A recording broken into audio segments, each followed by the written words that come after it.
Bucking the Four Horsemen of Atheism. Why we should be skeptical of Richard Dawkins, Christopher Hitchens, Sam Harris, and Daniel Dennett. Introduction. It is to the glory of religion to have for enemies men so unreasonable. Blaise Pascal. Irrational as they are entertaining, the world's leading atheists have earned their reputations as great showmen, not as great thinkers or philosophers. Richard Dawkins, Sam Harris, Daniel Dennett, the late Christopher Hitchens, and Peter Singer, not to mention blasts from the past such as Karl Marx and Bertrand Russell, have shown themselves to be petty, prideful, dramatic, immoral, sex-obsessed, grandstanding performers who shy away from good sense and reason, hoping to dazzle the gullible masses with their rhetoric of self-indulgence and wishful thinking. The top names in this group, sometimes exaggerated as being the four horsemen of atheism, are easily comparable to four circus ponies, small, cute, attractive to children, and always eager to travel to the next town so they can perform. Their leader, Richard Dawkins, promotes his views via books such as The God Delusion and Unweaving the Rainbow. And for fans of the Four Horsemen who also watch My Little Pony, the dismantling of atheist arguments can feel a lot like Unweaving the Rainbow Dash. Not merely wrong, their arguments are often incoherent, lacking the internal consistency that would be necessary for their positions even to be considered intelligible.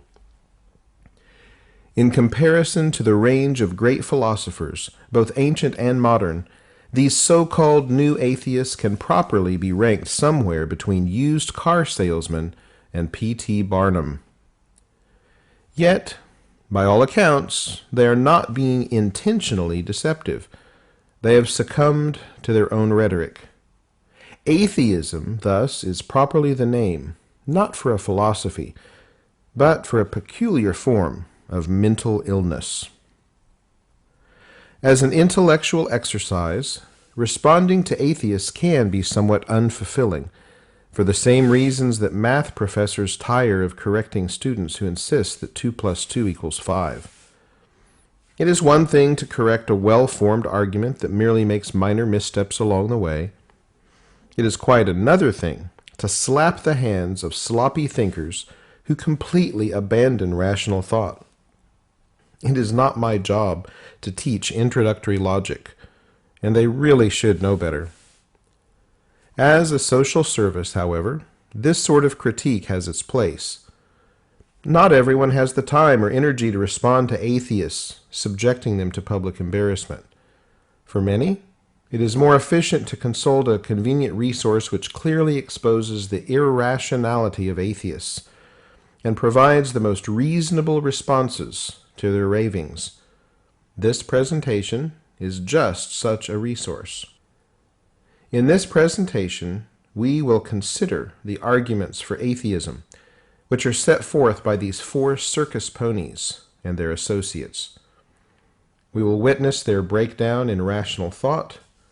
We will ponder their logical inconsistencies, and we will review their possible motivations for descending into such stunning levels of sophistry and wishful thinking. These authors have composed quite different books, with wide variations in literary style.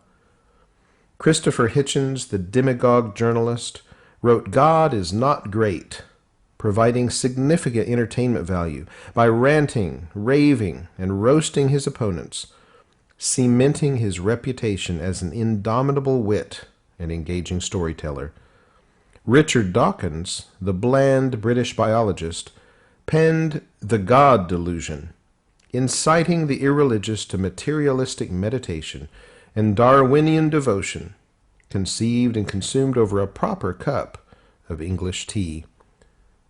The flippant philosopher Daniel Dennett has broken philosophical wind and dubbed it Breaking the Spell. He takes readers on a tour of his fertile imagination, suggesting tenuous solutions for nebulous problems, thus providing an effective Benadryl alternative to insomniacs everywhere. Letter to a Christian Nation was penned by Sam Harris, the constipated neuroscientist, griping, hissing, grunting, and lacing every sour argument with the bitter signature of one likely raised on a diet of lemons, tree bark, and CNN. In this presentation, though I will point out various reasons for believing in God's existence, my primary goal is something a little different. I'm not here to defend God from the atheists. I don't think he needs defending. Rather, I want to take a skeptical look at the atheists themselves. Is their worldview internally coherent? Can their beliefs hold up to scrutiny? What if we actually took atheists seriously? What if we crowned these fools and made them our kings? Hypothetically, if we tried to follow their teachings consistently, would it even be possible? Or would we be led into a hopeless mire of self-contradiction?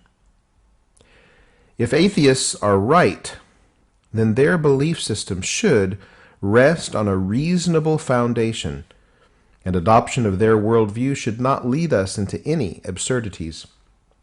But if atheists are wrong, that means they deny the existence of the very one who is the source of all science and the foundation of all rational thought. If they are in touch with reality, then their reasonings should bear a ring of truth. But if they are living in a materialist fantasy world, out of touch with both reason and reality, then their arguments should quickly unravel into an irrational quagmire. A common canard in atheistic apologetics is to push the burden of proof onto Christians. Clarence Darrow arrogantly once said, "I don't believe in God as I don't believe in Mother Goose." Atheists pretend that belief in God is equivalent to belief in fairies and leprechauns, and they claim that Christians alone bear the responsibility of presenting evidence to support their claims. For example, consider the following rant from Sam Harris. He says, "Atheism is not a philosophy. It is not even a view of the world. It is simply an admission of the obvious. In fact, atheism is a term that should not even exist. No one ever needs to identify himself as a non-astrologer or a non-alchemist. We do not have words for people who doubt that Elvis is still alive or that aliens have traversed the galaxy only to molest ranchers and their cattle. Atheism is nothing more than the noises reasonable people make in the presence of unjustified religious beliefs."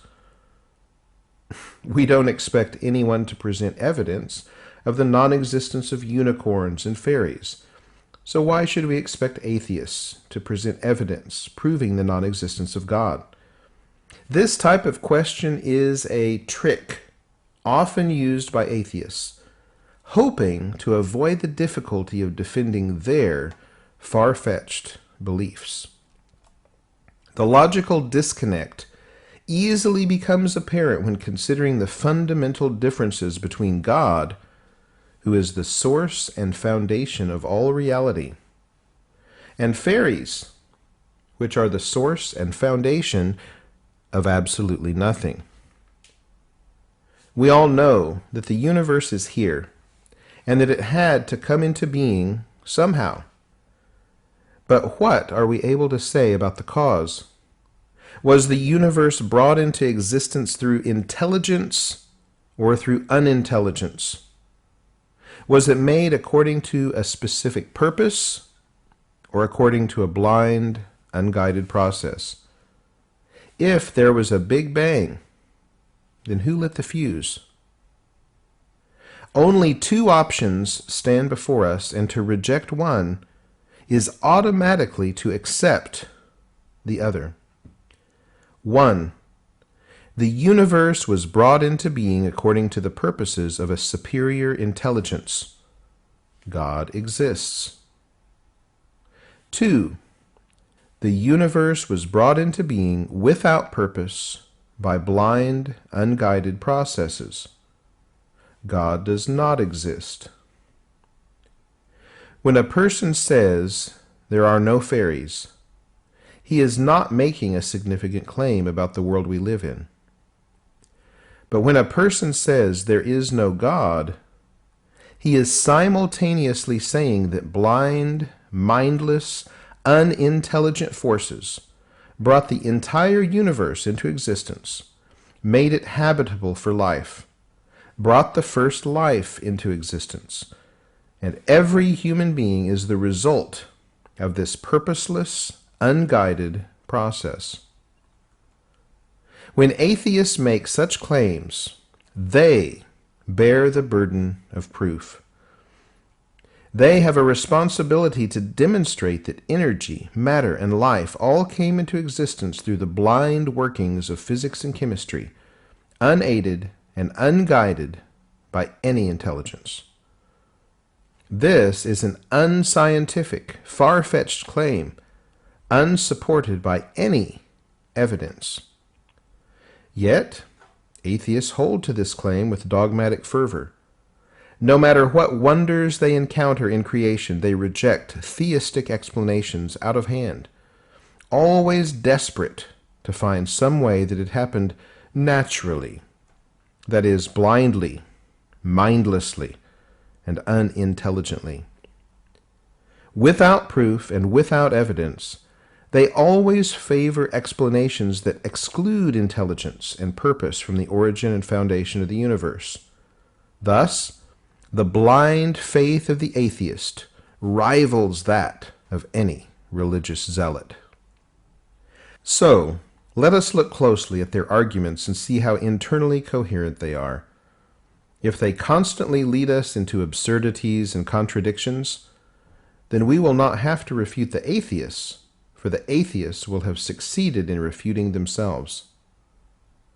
While our primary focus will be on the errors of Dawkins, Hitchens, Dennett, and Harris, we will also give some space to the missteps of other well-known atheists, such as Bertrand Russell and Peter Singer.